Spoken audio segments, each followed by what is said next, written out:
Hello बच्चों, कैसे हो? ठीक हो?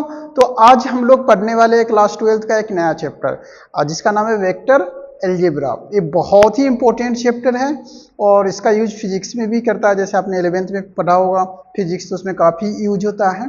अब यहाँ पे हम मैथमेटिक्स में पढ़ने वाले हैं। इसमें वेक्टर और स्केलर क्वांटिटी को हम डिटेल में पढ़ेंगे और वेक्टर अलजेब्रा से रिलेटेड जितने भी कॉन्सेप्ट है उसको हम प्रॉपर तरीके से स्टडी करने वाले हैं। ओके, तो फर्स्ट वीडियो जो होगा उसमें हम इंट्रोडक्शंस डिस्कस करने वाले हैं कि वेक्टर अलजेब्रा क्या होता है, वेक्टर क्वांटिटी क्या होता है, स्केलर क्वांटिटी क्या होगा। ओके, उसके टाइप्स को देखेंगे। फिर सेकेंड लेक्चर में इसके न्यूमेरिकल्स और क्वेश्चंस को हम सॉल्व करेंगे। ओके, तो चलो हम स्टार्ट करते हैं। क्या करते हैं? सबसे पहले वेक्टर अलजेब्रा। बच्चों, वेक्टर होता क्या है? देखो, क्वांटिटी आपने पढ़ा होगा, क्वांटिटी है ना। जैसे 11th क्लास में आपने क्वांटिटी पढ़ा होगा। क्वांटिटी क्या होता है? यानी किसी भी सब्सटेंस की जो मैग्नीट्यूड होता है ना, वो क्वांटिटी को रिप्रेजेंट करता है। तो यहाँ पे वेक्टर और स्केलर को हमें समझना जरूरी होता है, क्योंकि जब हम वेक्टर की बात करते हैं तो हमारे दिमाग में पैरेलल स्केलर भी आता है कि भाई वेक्टर क्या होता है, स्केलर क्वांटिटी क्या होता है। वेक्टर और स्केलर उल्टा लिखते हैं ज़्यादा अच्छा, इधर स्केलर लिखते हैं, स्केलर स्केलर क्वांटिटी और एक होता है वेक्टर क्वांटिटी, है ना। हमें पढ़ना तो वेक्टर के बारे में, क्या? Vector quantity.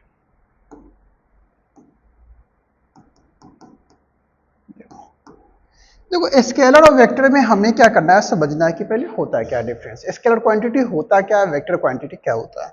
तो उसके बाद हम वेक्टर को पढ़ेंगे, ज़्यादा क्लियर होगा।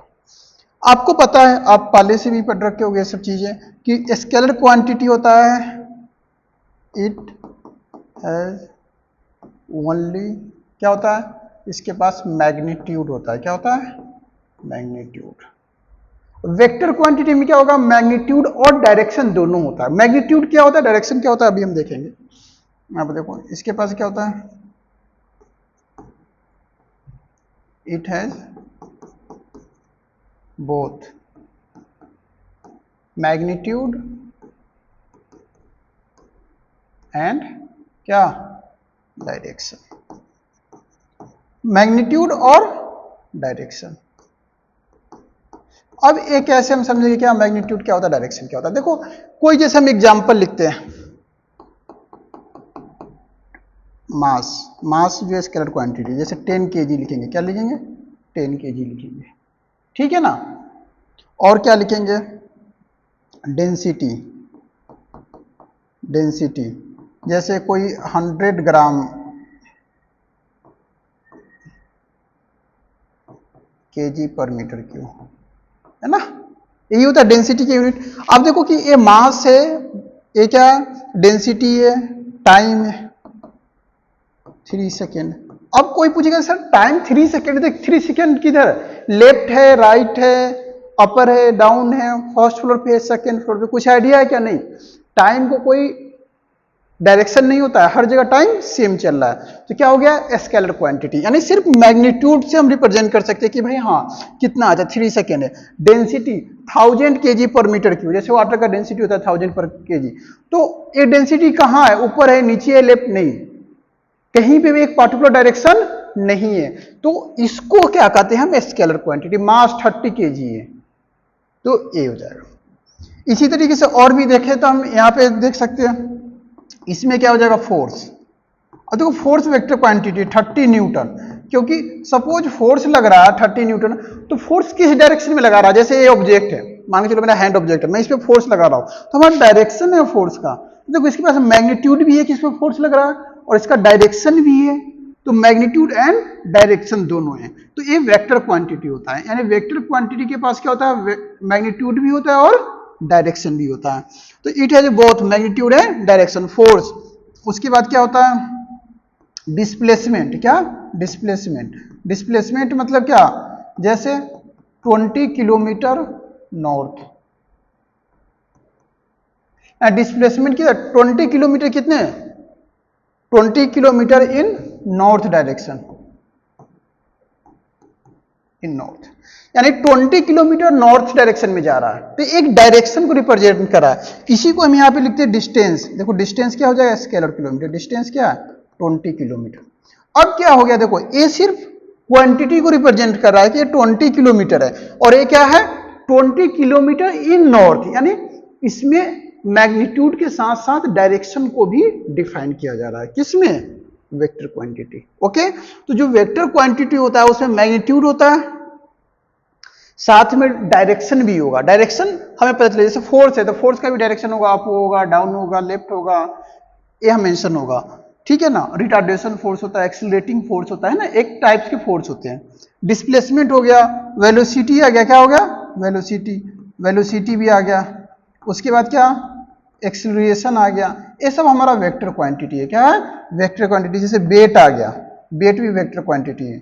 वेट 30 न्यूटन, देखो वेट लग रहा है 30 न्यूटन या 30 केजी है, सपोज ये हमने इसको लिख दिया 300 न्यूटन। तो एक वेट जो है एक डायरेक्शन को शो कर रहा है, तो वेट हमारा वेक्टर क्वांटिटी हो गया, डिस्प्लेसमेंट हो गया, फोर्स हो गया, ये सब है। ये स्केलर क्वांटिटी होता है जिसके पास सिर्फ मैग्नीट्यूड होता है। क्या होता है, मैग्नीट्यूड होता है। ये बेसिक चीजें हैं जो हमें समझ में आना चाहिए, ठीक है। किसके लिए, अब यहां पे तो हम फिजिक्स पढ़ नहीं रहे, मैथ्स पढ़ रहे हैं सब। वहां पे क्या, देखो जो फिजिक्स का लैंग्वेज है वो मैथ्स माना जाता है, यानी मैथ्स जितना भी हम पढ़ते हैं वो डिफरेंट साइंस के चैप्टर में क्या करते हैं, उसका यूज करते हैं, एप्लीकेशन, है ना। तो मैथ्स ऐसा चैप्टर है, मैथ्स ऐसा सिलेबस मतलब करिए सब्जेक्ट है जिसका यूज डिफरेंट ब्रांच में हर एक में होता है। जैसे ज्योग्राफी है, वहां भी मैथमेटिक्स का यूज होता है, हमें कैलकुलेशन करना है, टाइम टेकिंग कैलकुलेट करना है, वेदर की फोरकास्टिंग करना है, तो हर जगह मैथमेटिक्स यूज होता है। तो मैथमेटिक्स एक ऐसा ब्रांच है जो डिफरेंट फील्ड में यूज होता है ना, इसलिए बेसिक मैथमेटिक्स सबको पढ़ाया जाता है। फिर सीनियर लेवल में जो हम पढ़ रहे हैं मैथमेटिक्स, इसका हम डिफरेंट टेक्निकल और डिफरेंट डिपार्टमेंट में यूज करते हैं। इसी तरीके से ये जो वेक्टर एल्जेब्रा हम पढ़ने वाले, तो वेक्टर एल्जेब्रा का काफी ज्यादा यूज होगा। कहां यूज करते हैं, चलो देखते हैं, है ना। वो देखेंगे, अभी हम बताएंगे आपको कि वेक्टर एल्जेब्रा का कहां यूज कर देते हैं, आपको पढ़ने में ज्यादा इंटरेस्ट आएगा। ओके, तो ये आपको थोड़ा सा आइडिया लग गया होगा कि स्केलर क्वांटिटी होता है, सिर्फ मैग्नीट्यूड होता है, एग्जांपल है, और vector quantity magnitude and direction दोनों होता है, ठीक है ना। समझ गए, ये बेसिक है। आप चाहो तो नोट कर लो।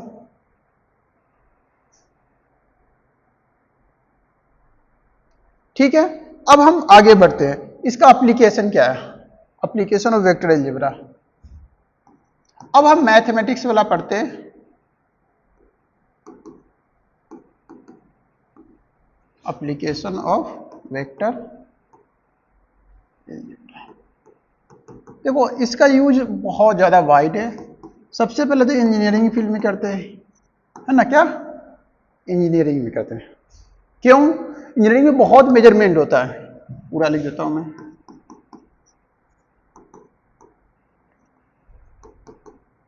इंजीनियरिंग। उसके बाद क्या करते हैं, डाटा साइंस में करते हैं। क्या, डाटा साइंस।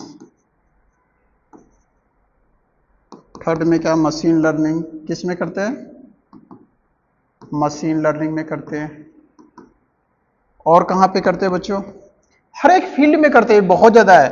एआई में भी करते हैं, machine learning, engineering, data science, और भी कहा जाता है, हम वेदर फोरकास्टिंग वगैरह में भी करते हैं। डिफरेंट पर्पस के लिए हम यूज क्या करते हैं, यूज करते हैं, ठीक है। तो ये एप्लीकेशन है नहीं, डिफरेंट इंजीनियरिंग। अब हमने इंजीनियरिंग लिख दिया तो इंजीनियरिंग में सारे सिस्टम हो गया, जैसे कंप्यूटर साइंस। अब इसमें हम अलग अलग चाहो तो अलग अलग भी लिख सकते हैं ना, कंप्यूटर साइंस। इस तरीके से बहुत सारे सेक्टर में यूज होता है। अब वहां पे कैसे यूज होगा, तो जब आप सीनियर क्लास में पढ़ोगे फिर ग्रेजुएशन में मैथमेटिक्स, तो आपको उसका एप्लीकेशन दिखेगा, है ना। जैसे आपने ट्रिग्नोमेट्री पढ़ा है तो क्लास 10th में भी पढ़े हुए, 11th में पढ़ा था। एक चैप्टर होता था जिसमें हम बेसिक कॉन्सेप्ट करते थे, और दूसरा चैप्टर में हम क्या करते थे, उस कॉन्सेप्ट को एग्जीक्यूट करते थे डेली लाइफ से रिलेटेड प्रॉब्लम में। तो उसको कैसे हम सॉल्व कर सकते हैं, यानी डेली लाइफ में जो प्रॉब्लम है, जो सिचुएशन है, उसको कैसे रिजॉल्व कर सकते हैं अपने करंट कॉन्सेप्ट की बेसिस पे, है ना। तो एक तो होता है पढ़ना, दूसरा होता है एग्जीक्यूशंस। ओके, तो अभी हम पढ़ रहे हैं, एजुकेशन हम फर्दर हायर क्लास में करेंगे। ओके, जो मैथ्स पढ़ेगा, जो नहीं पढ़ेगा तो फिर ये एप्लीकेशन ऑफ वेक्टर एलजेब्रा। अब आपको पता चल गया वेक्टर क्या होता है, वेक्टर क्वांटिटी, वेक्टर एलजेब्रा। बच्चों एलजेब्रा इसे क्यों क्या गया, इसमें हम एलजेब्रिक तरीके से बहुत सारे कैलकुलेशन, मैथमेटिक्स एप्लीकेशंस अप्लाई करते हैं, एडिशन करते हैं, सब्ट्रैक्शन करते हैं, डिवीजन करते हैं, है ना। तो उस तरीके के कॉन्सेप्ट को हमें यहाँ पे पढ़ना है। ओके, चलो स्टार्ट करते हैं। अब ये तो हमने कर लिया क्या, किसकी बात, बेसिक इन्फॉर्मेशन की। चलो वेक्टर क्या होता है, स्केलर क्या होता है, वेक्टर अलजेब्रा का कहाँ पे हम यूज करते हैं। अब इसके कॉन्सेप्ट के बारे में हमें पढ़ना है। तो कॉन्सेप्ट में हमें क्या देखना है, कॉन्सेप्ट में दो चीजें हैं। एक तो वेक्टर क्वांटिटी को हम कैसे रिप्रेजेंट करते हैं, है ना, वेक्टर क्वांटिटी आपको पता चल गया, वेक्टर क्वांटिटी को कैसे रिप्रेजेंट करते हैं। अब हम पढ़ेंगे कि वेक्टर क्वांटिटी को क्या डायरेक्शन होता है, किस तरीके से रिप्रेजेंट करते हैं। ये देखो पहले तो समझ लेते हैं।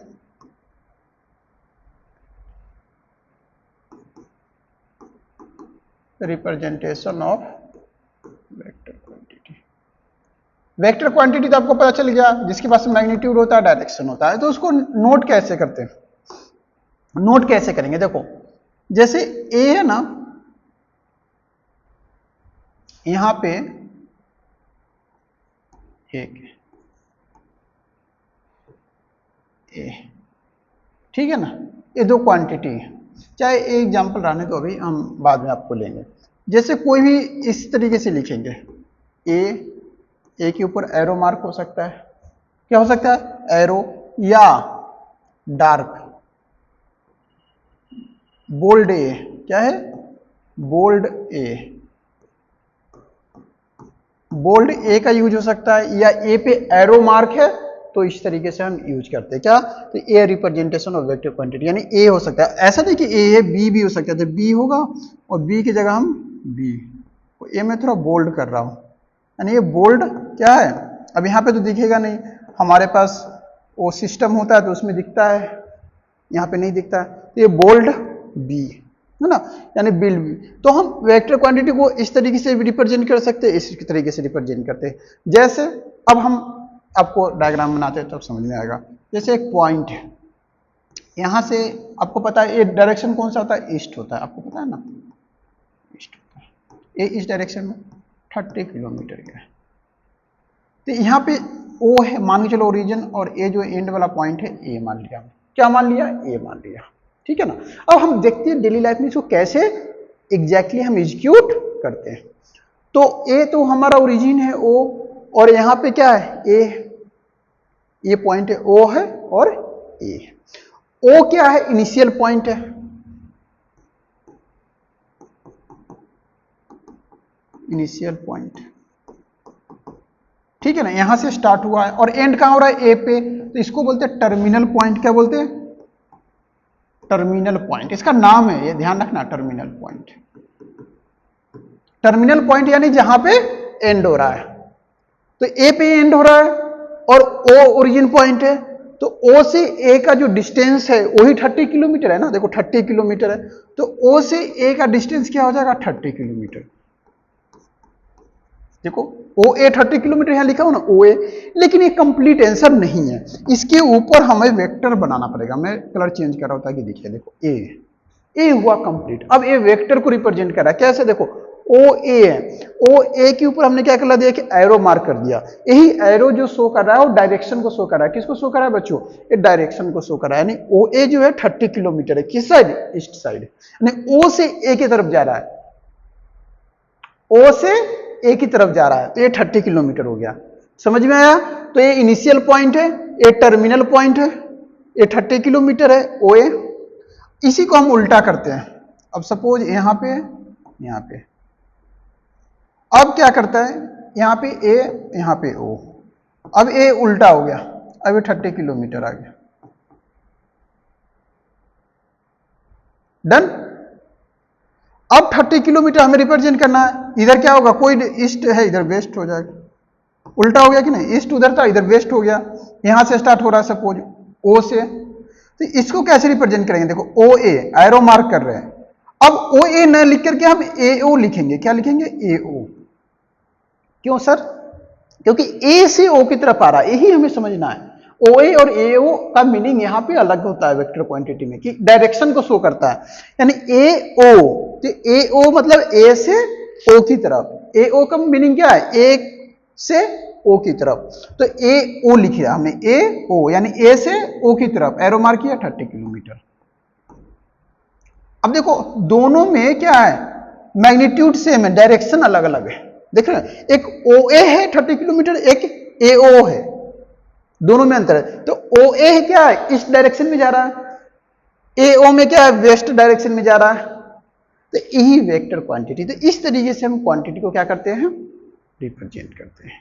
और ये काफी अपने आप में इंटरेस्टिंग है, बहुत ही अच्छा है और बहुत ही इंपॉर्टेंट भी है। ओके, तो हमें सीखना है। तो आपको थोड़ा सा आइडिया लग गया होगा कि हम वेक्टर क्वांटिटी को कैसे रिप्रेजेंट करते हैं। तो कैपिटल ए के ऊपर हम एरो मार्क कर दें, या बोल्ड कैपिटल ए लेटर लिखे, बोल्ड कैपिटल लिखा हुआ है तो भी चलेगा, है ना, बोल्ड, उस पर एरो मार्क नहीं होता। ओके, हमने एक एग्जांपल लिया, जैसे ये क्या है एग्जांपल, जैसे ओ ओरिजिनल इनिशियल पॉइंट था, ओ से बी की तरफ देखो डायरेक्शन शो कर रहा है। देखो हमेशा याद रखना डायरेक्शन, देखो मार्क एरो मार्क है ना, तो ओ से ए की तरफ जा रहा है, कितना 30 किलोमीटर, तो ओ ए 30 किलोमीटर में लिख दिया। अब यहाँ पे स्पेस लिखने की जरूरत नहीं है, ओ ए 30 किलोमीटर। यहाँ पे क्या है ए ओ, अब ए से ओ की तरफ जा रहा है तो ए ओ हमने लिखा 30 किलोमीटर। तो इससे पता चल रहा है कि ए से ओ जा रहा है या ओ से जा रहा है ना, दोनों में हम डिफ्रेंशिएट कर सकते हैं। इसी को बोलते हैं क्या, क्या ये वेक्टर क्वांटिटी को हम रिप्रेजेंट करने का तरीका है कि कोई भी मैग्नीट्यूड को हम कैसे रिप्रेजेंट कर सकते हैं। जैसे ये तो गिवन था ग्राफिकली, लेकिन इसको मैथमेटिकली हमने कैसे लिखा, इस तरीके से। यदि कभी लिखा हो तो हम कैसे पढ़ेंगे, कैसे समझेंगे, इसका मीनिंग क्या है। तो ओ ए मतलब 30 किलोमीटर, ए ओ मतलब 30 किलोमीटर। ओके, जल्दी से नोट कर लो।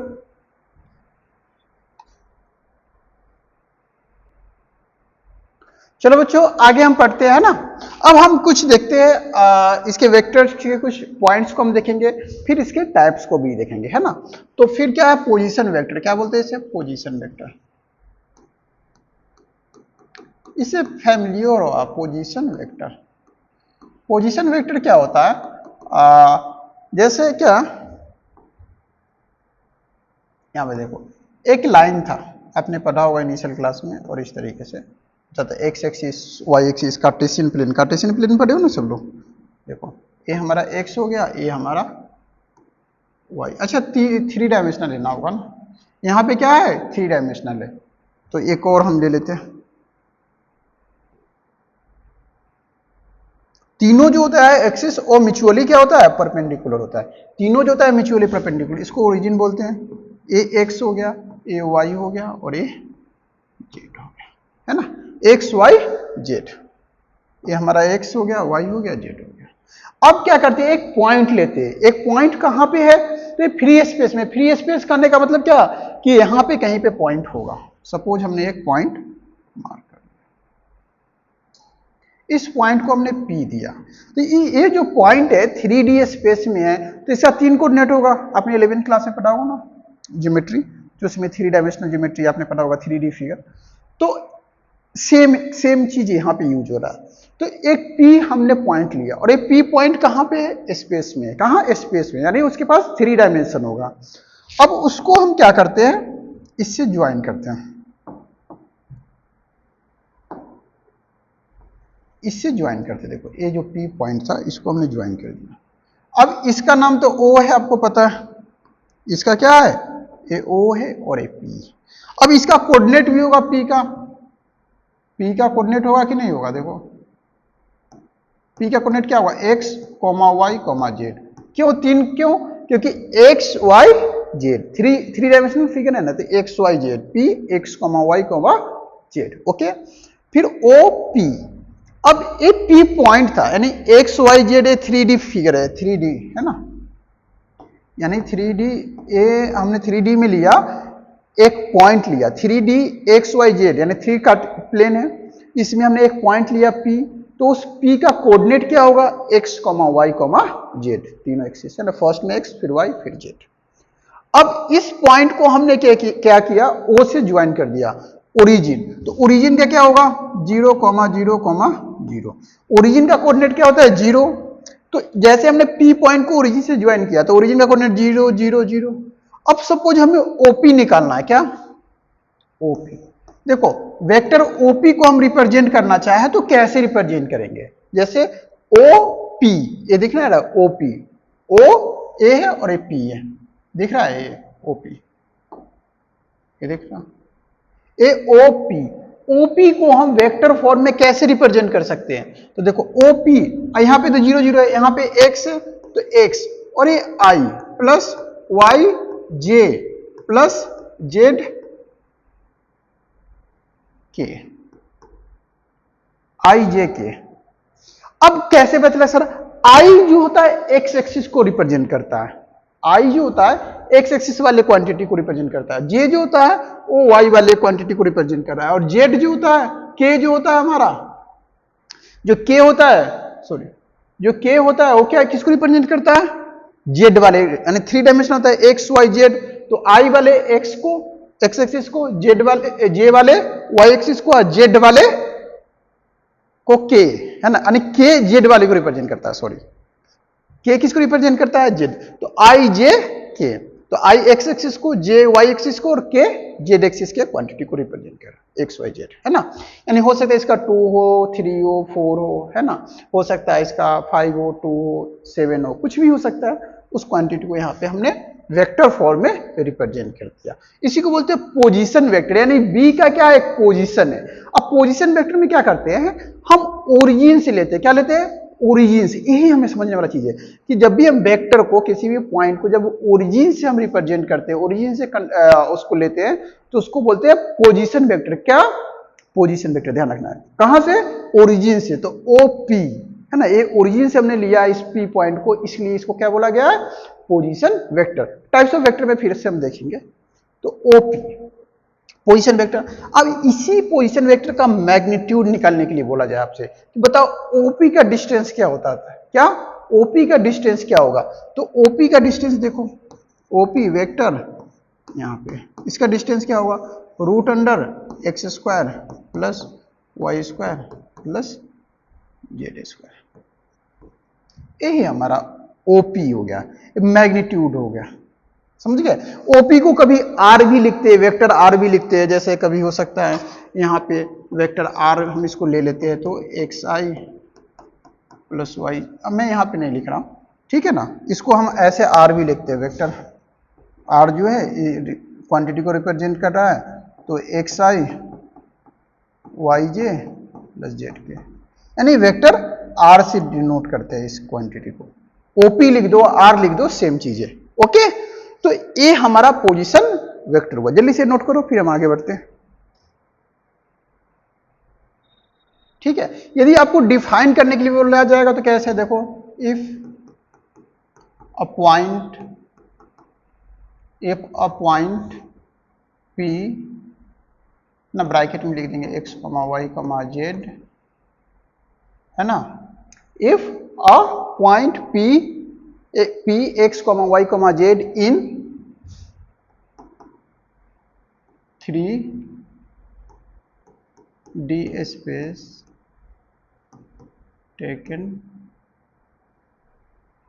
from origin, यही origin, कॉमा क्या, origin ब्रैकेट में O, then the position vector represent by, ये लिख लो, है ना। If a point P x, y, z, है ना, x y z यानी 3 डायमेंशन को रिप्रेजेंट कर रहा है इन 3D space taken from the origin, यानी ये जो पॉइंट P है वो कहां से लिया गया, ओरिजिन से लिया गया है, तो उसको पोजीशन वेक्टर के फॉर्म में कैसे रिप्रेजेंट करेंगे, तो इस तरीके से रिप्रेजेंट करेंगे, ठीक है। कैसे, समझ में आया कि ये जो P पॉइंट था हमने कहां से लिया, ओरिजिन से लिया, है ना, तब ना ओरिजिन से हमने ज्वाइन किया था OP, ठीक है। ये अलग है, एक्स अलग है, ध्यान रखना, ये नहीं कि इसी को बढ़ा दिया गया, नहीं, ये एक्स जो है एक्सिस है, ये एक्स एक्सिस है, ये वाई एक्सिस है, ये एक्सिस का नाम है, और ये हमारा जेड एक्सिस है, एक्सिस का नाम है। और ए जो पी पॉइंट है ओरिजिन से लिया गया है, जिसको पोजीशन वेक्टर के फॉर्म में कैसे रिप्रेजेंट करेंगे, OP, X square Y square Z square. मान के चलो इसकी जगह क्यू होता तो ओ क्यू लेते, इसके जगह ए होता तो ओ ए लेते, कुछ भी लेंगे ओरिजिन से लेंगे वो पोजीशन वेक्टर होगा। यानी इस पॉइंट की जगह पी हो सकता है, क्यू हो सकता है, आर हो सकता है, जेड हो सकता है, कुछ भी हो सकता है, हमें बस ओरिजिन से लेना है, ये पोजीशन वेक्टर होगा। डन। चलो जल्दी से नोट करो, हम आगे अब टाइप्स ऑफ वेक्टर पढ़ने वाले हैं।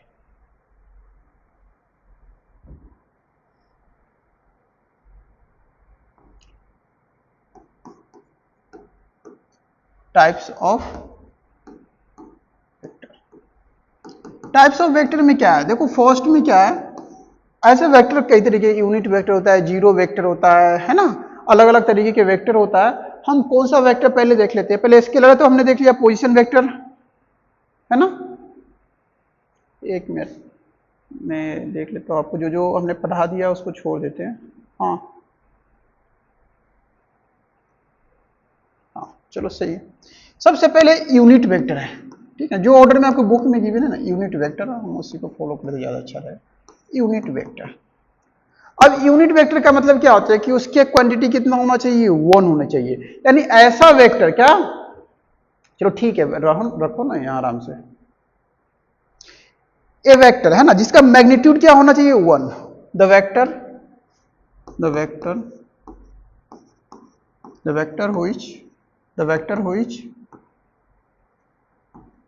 magnitude is 1, then it is known as unit vector. क्या बोलते हैं, मैग्नीट्यूड 1 है, तो मैग्नीट्यूड 1 है तो क्या बोलेंगे,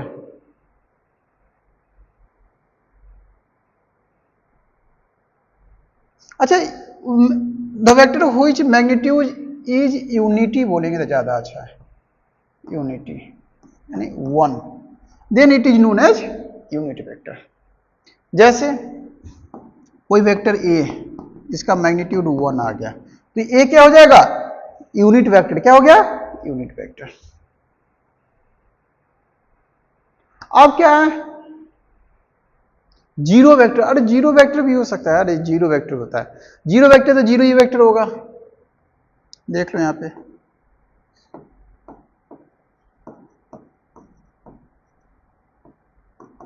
यानी the vector which magnitude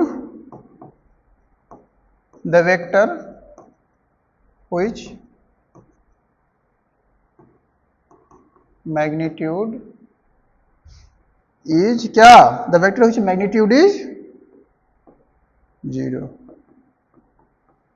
is known as zero vector. जल्दी से नोट कर लो, फिर हम आगे बढ़ते हैं।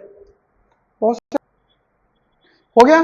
अब सपोज किसी भी वेक्टर को, अच्छा यूनिट वेक्टर में एक और चीज मैं बता देता हूं यहाँ पे, किसी भी वेक्टर का यूनिट वेक्टर निकालना हो, ऐसे मैं बताऊंगा आपको जब क्वेश्चन बताएंगे तो, जैसे ए का हमें यूनिट वेक्टर निकालना है तो वेक्टर ए अपॉन मोड ए होता है, ए वेक्टर का हमें यूनिट वेक्टर निकालना है तो इस तरीके से हम क्या करते हैं, रिप्रेजेंट करते हैं। डन। यानी ए का यूनिट वेक्टर, तो ए का यूनिट वेक्टर तो वेक्टर ए अपॉन मोड ए, ठीक है ना, मोड ए लिख लो ज्यादा अच्छा लगेगा, हमें फॉर्मूला ए यूज करना है। यूनिट वेक्टर ए जो है vector A upon mode A. Zero vector, vector उस मैग्नीट्यूड 0, तो यहाँ पे जीरो वेक्टर ऐसे हो जाएगा। डन। इसके अलावा क्या है, इक्वल वेक्टर, क्या, equal vector,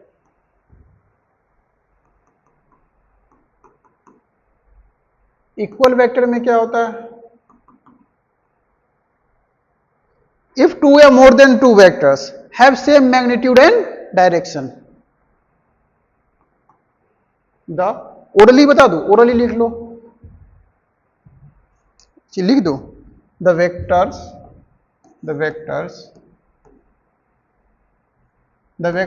which have same magnitude and direction is known as क्या, इक्वल वेक्टर, क्या बोलते हैं, इक्वल वेक्टर, यानी the vector which have same magnitude, यानी जिसका मैग्नीट्यूड सेम हो और डायरेक्शन भी सेम हो, उसको हम इक्वल वेक्टर कहते हैं। जैसे एग्जांपल में ले लो, एक हमने ये ले लिया, ये देखो, इस पॉइंट का नाम O देते हैं, इसका नाम देते हैं ए क्या है, 30 किलोमीटर है ना, 30 किलोमीटर ईस्ट है। एक को और हम ले लेते हैं,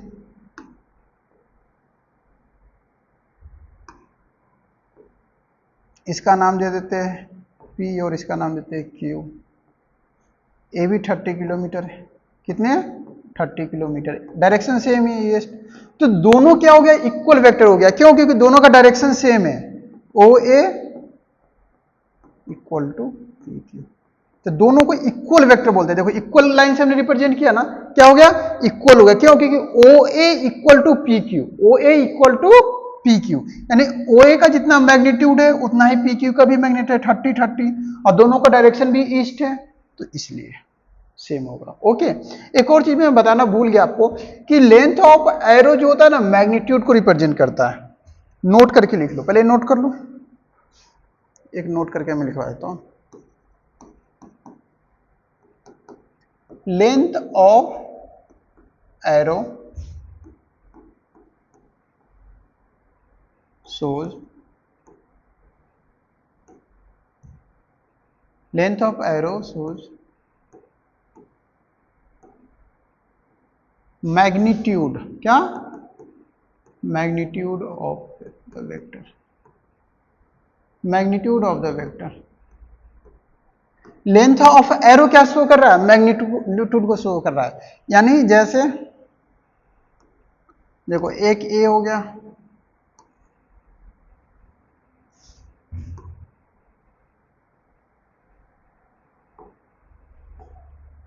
डायरेक्शन तो शो करता है, ये देखो A O A P Q, A R S, ये देखो। अब यहां पे आप देख रहे हो कि इसका लेंथ किसका, ओ ए पी क्यू और आर एस, तो ओ ए का लेंथ सबसे कम है, तो इसका मैग्नीट्यूड सबसे कम होगा, यानी ओ ए जो होगा लेस होगा पी क्यू से, ऐसे रिप्रेजेंट करेंगे, और आर एस भी लेस होगा, ठीक है, क्योंकि डायरेक्शन सबका तो एक ही है, देख रहे हो इधर जा रहा है इधर जा रहा है, तो कोई ऐसा तो नेगेटिव पॉजिटिव का कोई है नहीं।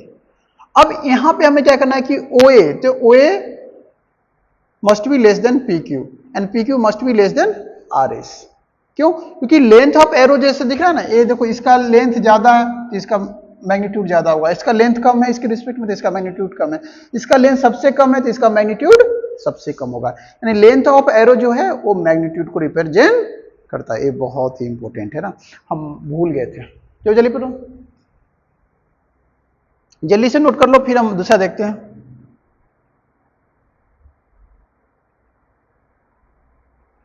पैरेलल वेक्टर भी देख लेते हैं, पैरेलल वेक्टर क्या होता है, फोर्थ में पैरेलल वेक्टर, पैरेलल वेक्टर क्या होगा, यानी दो वेक्टर क्या हो, पैरेलल हो, डायरेक्शन कुछ भी हो डजेंट मैटर, लेकिन वो पैरेलल होनी चाहिए, यानी टू वेक्टर्स क्या, vector same, vectors in same और ऑपोजिट डायरेक्शन, ये पैरेलल में होता है।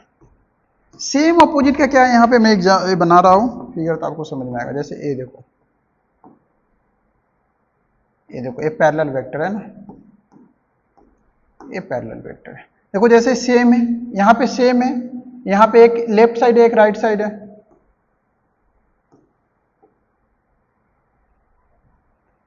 क्वांटिटी में ऊपर नीचे हो सकता है, तो ये हमारा क्या है, पैरेलल वेक्टर का एग्जांपल, क्या है, पैरेलल, यानी दोनों वेक्टर क्या आपस में पैरेलल है, तो पैरेलल के लिए क्या होता है कि उसके बीच में इंक्लिनेशन नहीं होना चाहिए, जीरो एंगल होगा तो होगा। चलो जल्दी से नोट कर लो,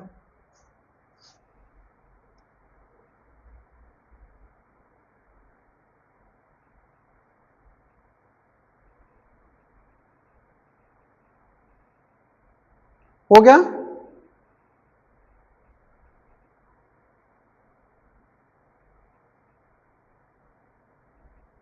तो ये बहुत ही बेसिक चीज है जो कि हमें पता होना चाहिए वेक्टर के बारे में, कि वेक्टर क्या होता है, उसको कैसे रिप्रेजेंट करते हैं, parallel vector, zero vector, unit vector, है ना।